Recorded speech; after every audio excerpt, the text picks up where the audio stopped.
capantati ɗo e 2STV, première chaîne de télé privée du Sénégal. Musidɓe tedduɓe to gonɗon eno goniri ɗon on calminama no hannitani. Bisimilla mon e compital moɗon Pulaar ACTU. kabaruji ɗi puɗɗortoɗen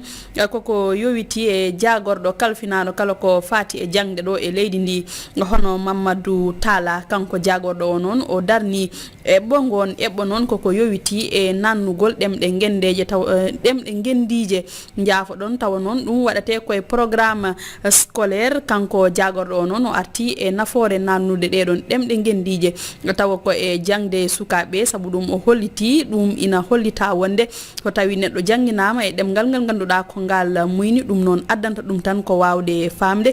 kanko jagorɗo kanko kettoɗen o yewtidi koye Abdou Boy. Allah hande aduna en ɗo ko ñalawma mawɗo nde wonno ɗo e nder Senegal président de la République président Macky Sall ko jamirɗo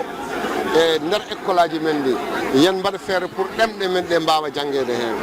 nde wonno yimɓeɓe ɓe ƴeewi ɓe gandi e nder aduna o kala jangguɗo ɗemgal ngal muyni ɓurata wawde famde, ɓurata wawde wadde réussir. ɗum ɗon e nder Sénégal ene woodi ko wiite eɗen ƴetti ɗemɗe ko wayno Pulaar,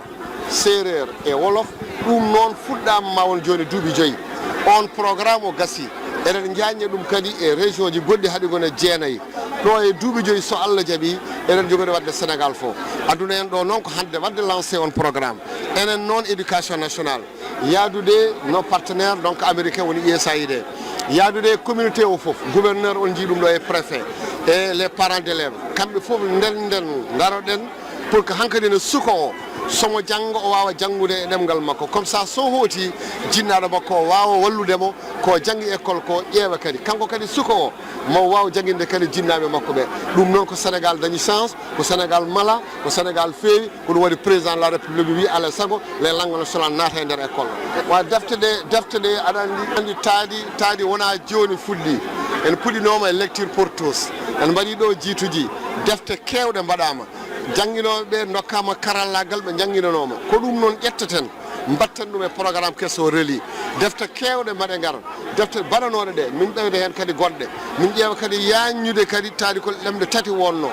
woni Séeréer, Pulaar e Wolof mamin jakade ɗemɗe goɗɗe ɗe defte ɗe noon muulama fewnama won pewnanoɗe ha gasi goɗɗe kadi nene pewne ko anduɓe ɓe noon liggi hen comme les inspecteurs généraux d'éducation et de la formation ko ɓen ƴeewata ɓe mbaɗa validé eɗen mbawi wiide ɗen ɗemɗe tati kam kaɓirɗe pour